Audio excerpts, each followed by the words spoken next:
Au Mexique, j'ai eu l'occasion de sympathiser avec des personnes d'une communauté indienne, des descendants du peuple aztèque qui vivent en enseignant le nahuatl, en vendant de l'artisanat et en faisant des représentations pour les touristes. D'ailleurs, ils m'ont proposé de participer à une de leurs représentations, et une fois le folklore de l'événement passé, j'ai pu apercevoir à quoi ressemblait leur vie de tous les jours. La recherche de leurs origines, le maintien des traditions, leurs fortes revendications identitaires malgré une vie dans la pauvreté. Il existe des peuples autochtones sur tous les continents, du coup c'est parti, on fait un point sur le sujet pour savoir où on en est aujourd'hui, en 2017.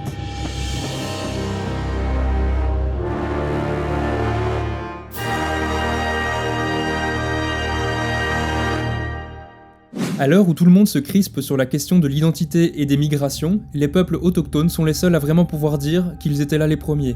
Ils sont les descendants de ceux qui habitaient dans un pays ou une région, à une époque où des groupes de populations de cultures et d'origines ethniques différentes y sont arrivés et sont devenus par la suite prédominants, par la conquête, l'occupation ou la colonisation. On en dénombre 370 millions sur Terre, ce qui représente environ 5% de la population mondiale. Et pourtant, sur 100% des personnes vivant dans l'extrême pauvreté sur Terre, les peuples autochtones en représentent 15%. Ils détiennent 18% des terres de notre planète et vous allez voir par la suite que c'est plutôt une bonne chose, même si dans la réalité, beaucoup de ces territoires sont grignotés. En Amérique du Nord, on retrouve les Inuits, les Iroquois, les Mohawks, les Hurons, les Cherokees, les Sioux, les Cheyennes, les Comanches, les Apaches ou encore les Navajos, pour ne citer qu'eux. Dans les Caraïbes et en Amérique centrale et du Sud, on retrouve les Awas, les Mapuches, les Guaranis et les Quechua. Là encore, il ne s'agit que de quelques exemples.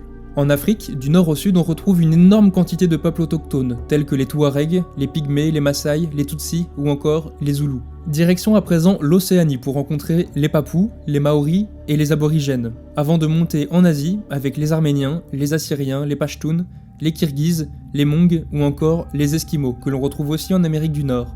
L'Europe n'est pas non plus épargnée, avec les Samis, les Bretons, les Basques ou encore les Corses, même si les modes de vie de ces derniers sont bien moins décalés par rapport au reste de la population du pays que d'autres groupes autochtones. Dans un épisode précédent, on a vu que sur les environ 6000 langues qui existent sur notre planète, 96% d'entre elles sont parlées par seulement 3% de la population. Et bien ces 3%, devinez qui c'est. Ces peuples autochtones sont d'une richesse culturelle, ethnique et même religieuse, c'est vraiment hallucinant. Même si on retrouve de très grands points communs entre eux. Notamment le rapport à la nature, le combat pour leur survie et pour la protection de leur territoire.